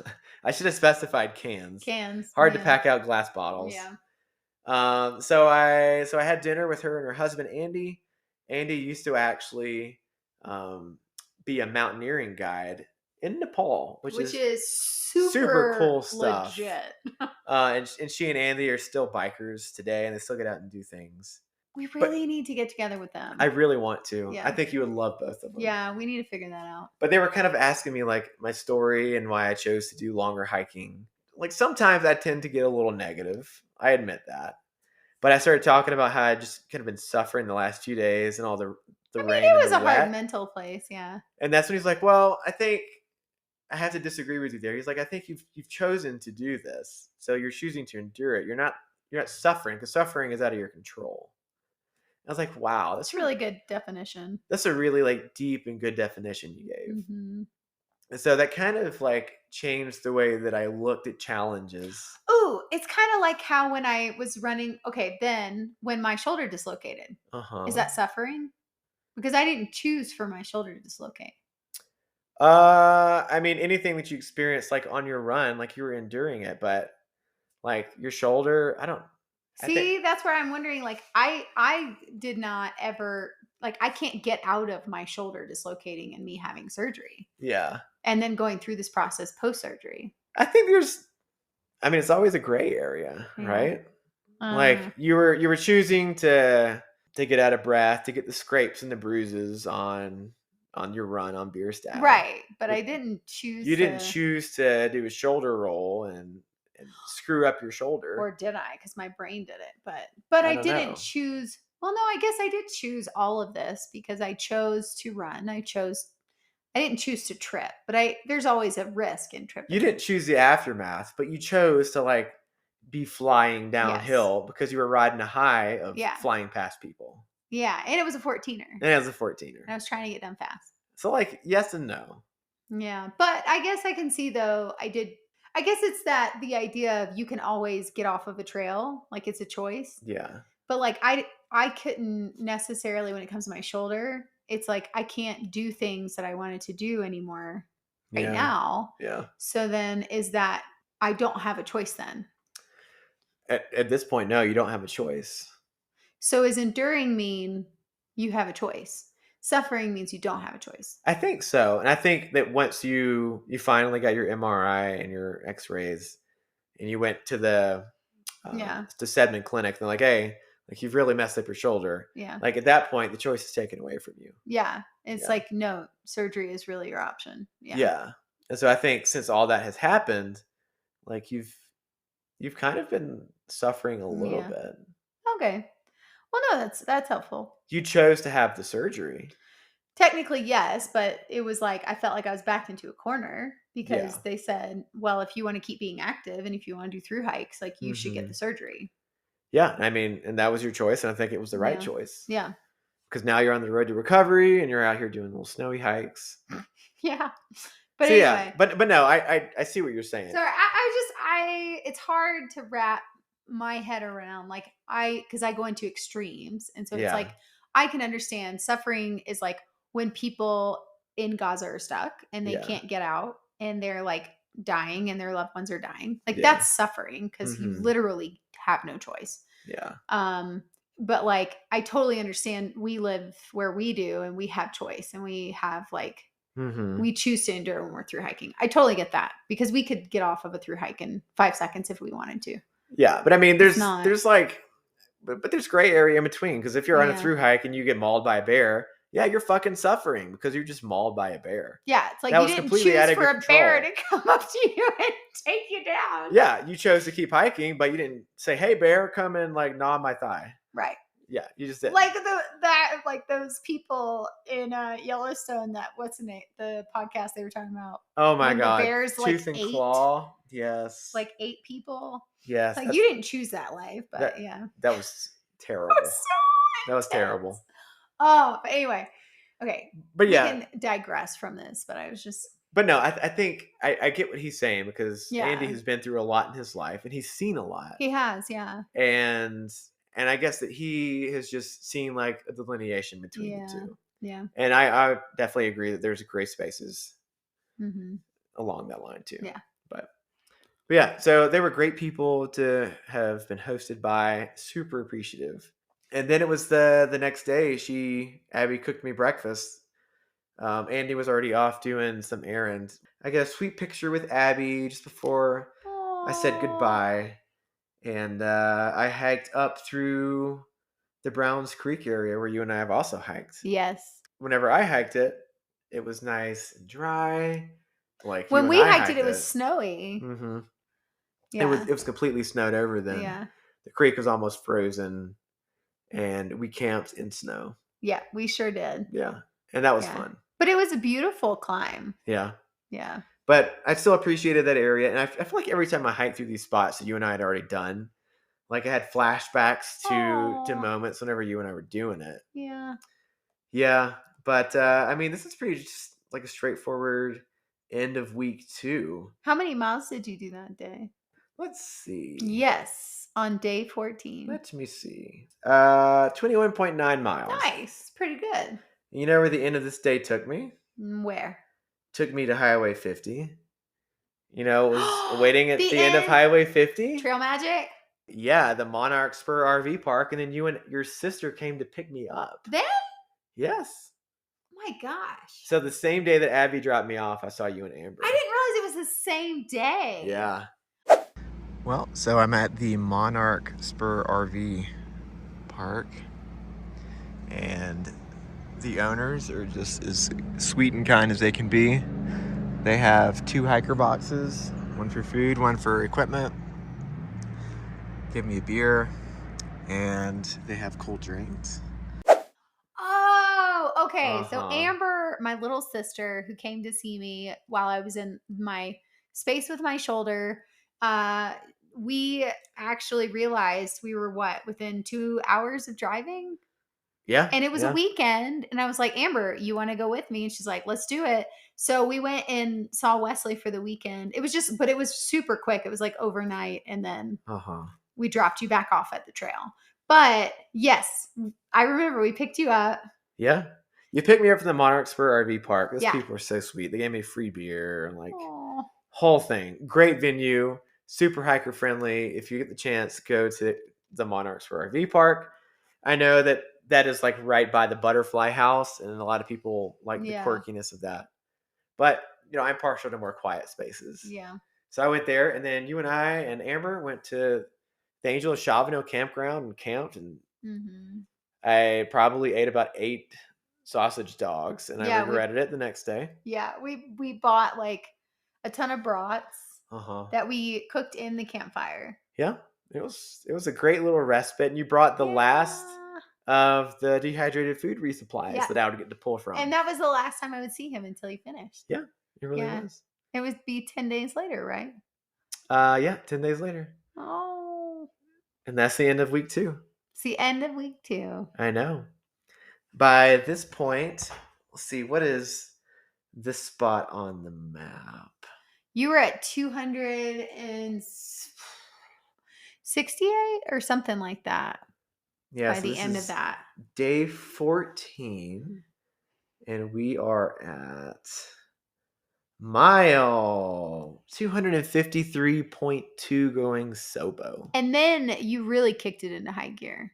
Yeah, Because you finished in 10 days after that. Yeah, after this point, I was like putting the pedal to the metal. Yeah. Like I said bye to him the next morning. I dropped him off at the trail. No more Yeah. zeros. No more zeros. I took a Nero, You did. which I mean, I still got like 9 miles in. Yeah. Which I Yeah. would, yeah. But yeah, after this point, I kind of kick it into high gear, and there's a lot Yeah. of high alpine terrain coming up, Yeah. and we're in the San Juans, which to Oh, me, I'm so the sad. San Juans are the most beautiful part of the Colorado Trail. Oh, I haven't experienced them yet and want to so bad. I know. So on the next episode, we'll cover the third week on the Colorado Trail. Really, the Marie, last of it, because re- it's yeah, really just the probably we last can just part. finish it up Yeah. in 10 days, I think. Yeah. So we'll finish the rest of the Colorado I Trail, know. and Basecamp doesn't really know anything about it either. I don't. I haven't heard this part Yeah, because because from this would be Highway new. 50 until the end of the Colorado I never Trail, saw him again. she never saw me, and she only heard like small anecdotes. So Like Lake City, that so was she'll it. get the meat of it Yeah, I'm excited from this last I'm excited episode. to hear it. Yeah. Yeah.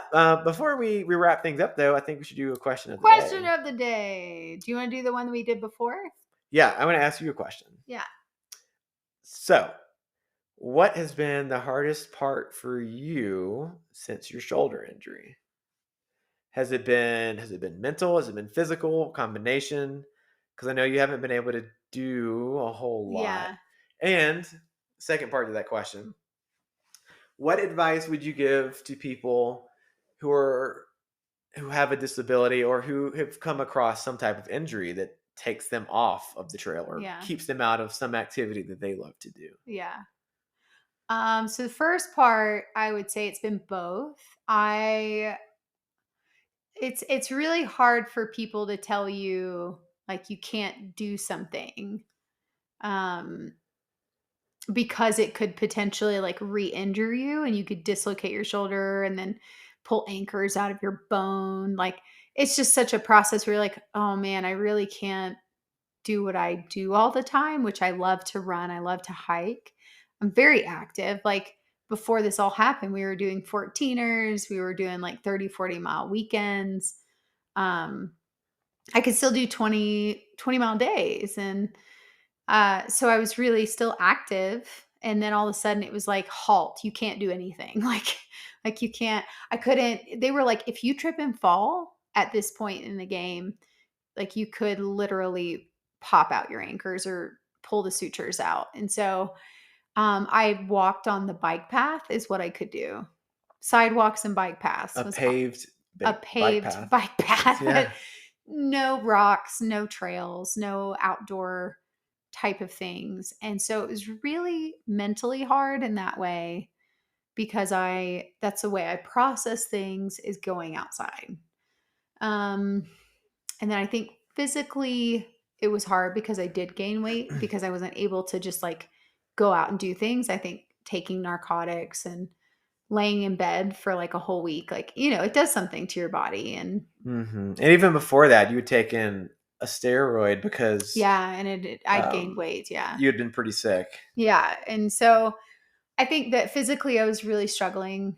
And I didn't really know what to do because I couldn't go out and burn it off. Like I couldn't work out. Yeah. I could walk like 2 or 3 miles at the beginning. Mm-hmm. Now I'm able to go to the gym. So I did decide to join a gym. So The that's rec where center the here in rec, Bragg. yes, the rec center. So I think that's where I was like, what can I do physically? Because I do need to still do cardio. And what can I do? So they were like, well, you can do a sit down bike. And I'm like, okay, I'll do that then. So I think mentally and physically, it has been a mixture of both. Really, really hard. Mm-hmm. But also trying to figure out how to problem solve the process in my like to help myself. Listening to my shoulder has been a big thing, Mm-hmm. and really making sure I'm taking care of it and Yeah. not being like, well, fuck this shit, I'm gonna go do a trail, I don't care. Uh-huh. I haven't been doing that. Like I really have been trying to be careful.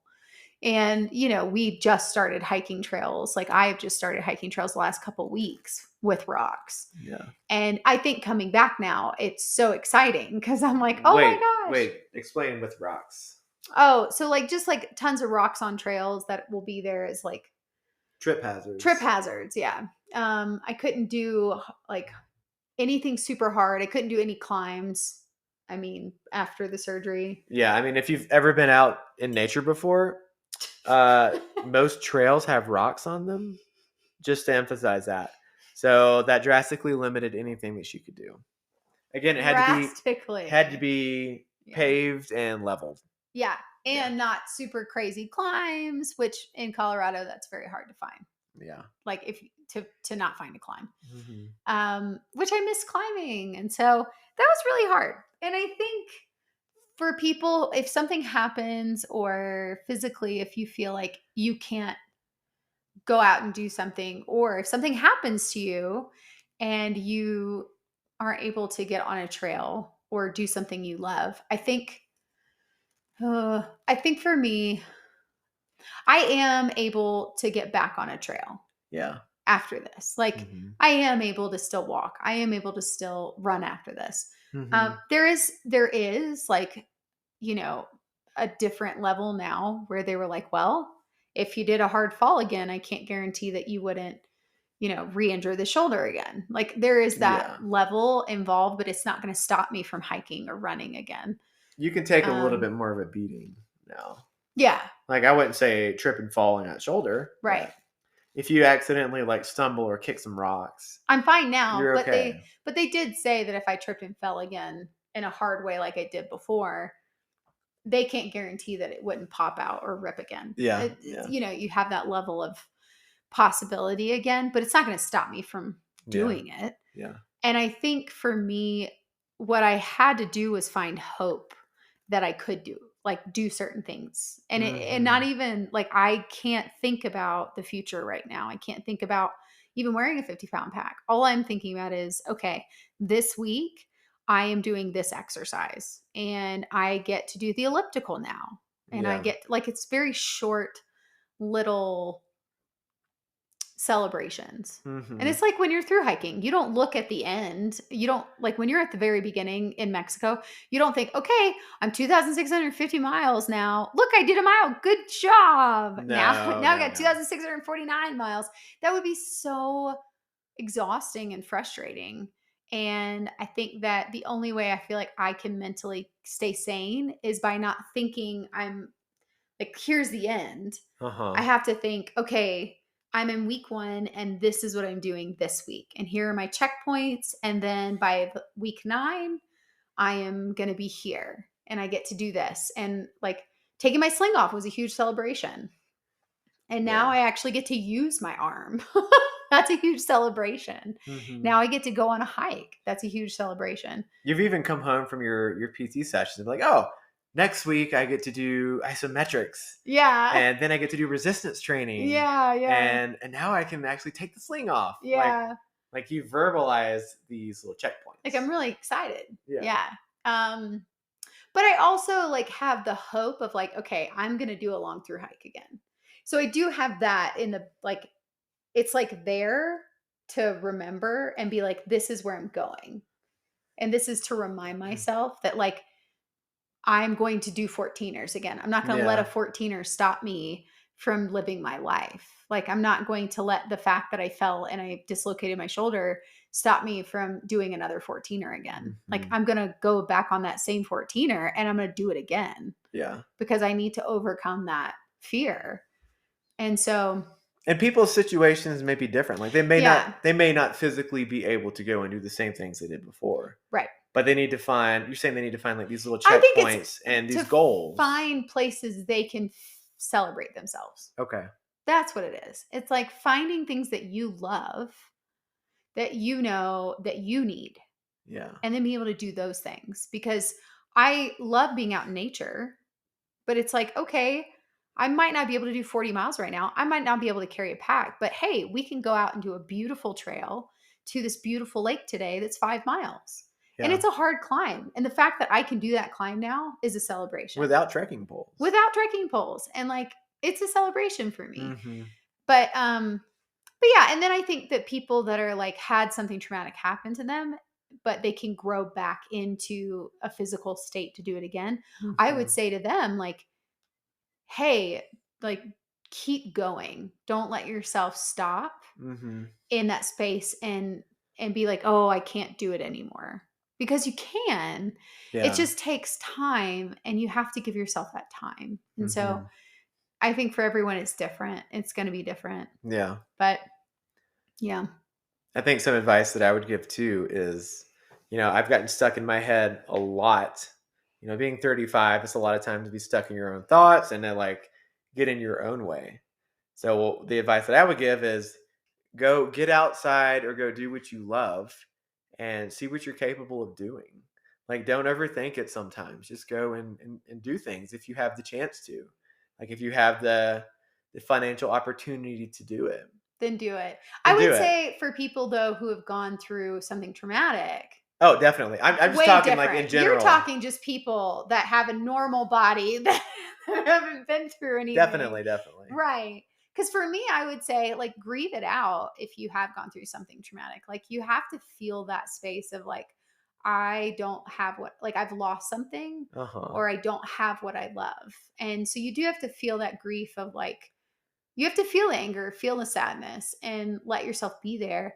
And then when you are finally in a space where you can finally do Yeah. something you long to do, then you're able to Mhm. celebrate it in a way different place.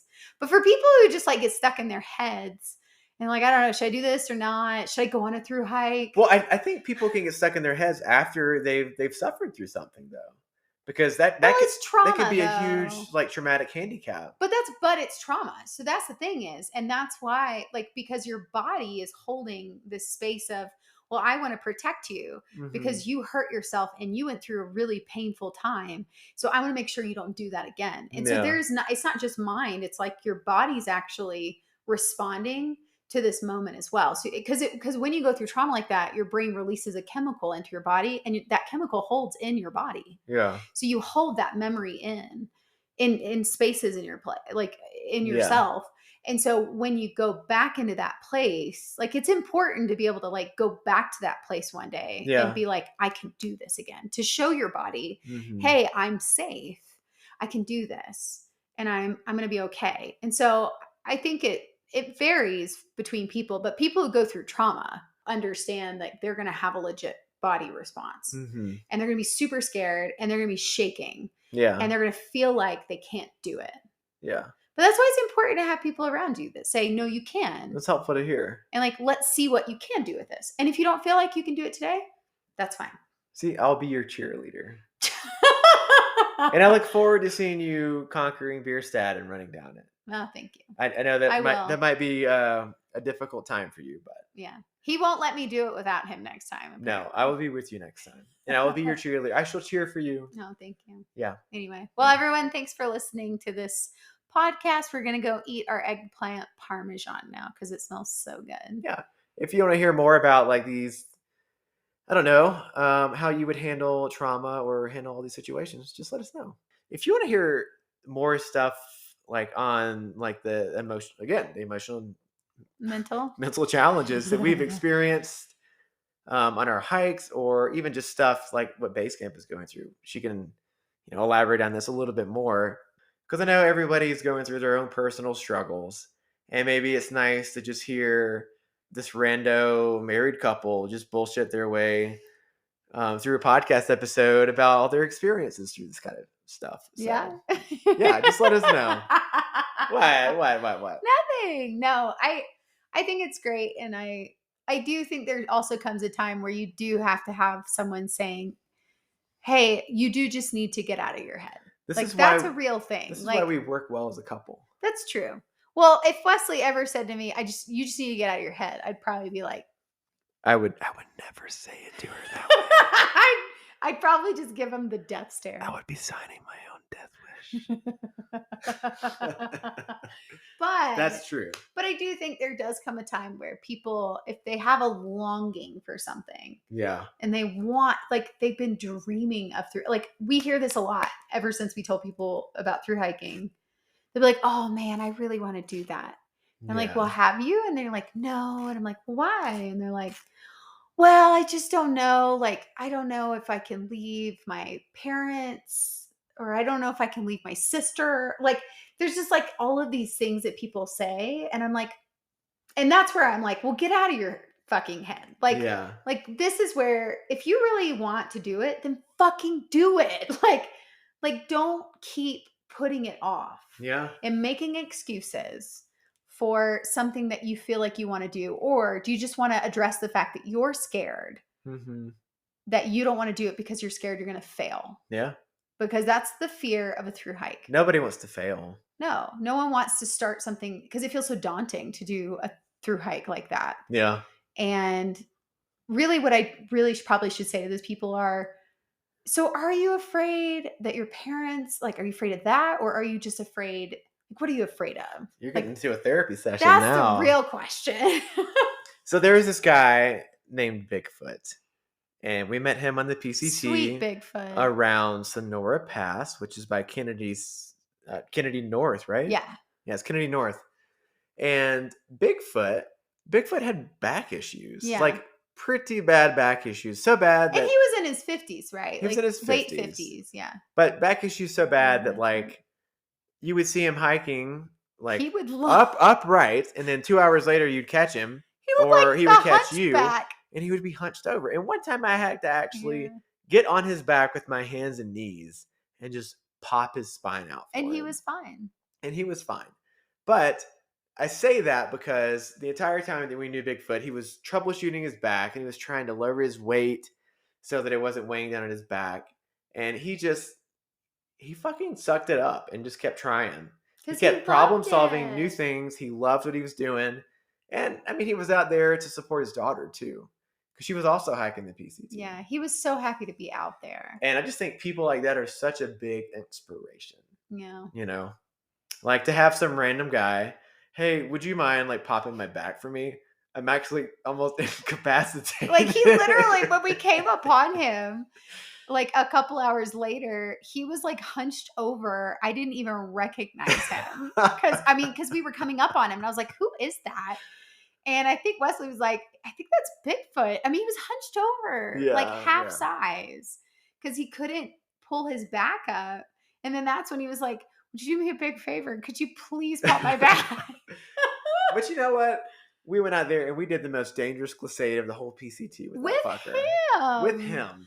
And we had the funnest time. I know. He was so much fun. He was so fun. And then he kissed the ground when we finally got to the road because it was so terrifying. He kissed the asphalt. The asphalt. Yes, at Sonora Pass. It was wonderful. Yeah.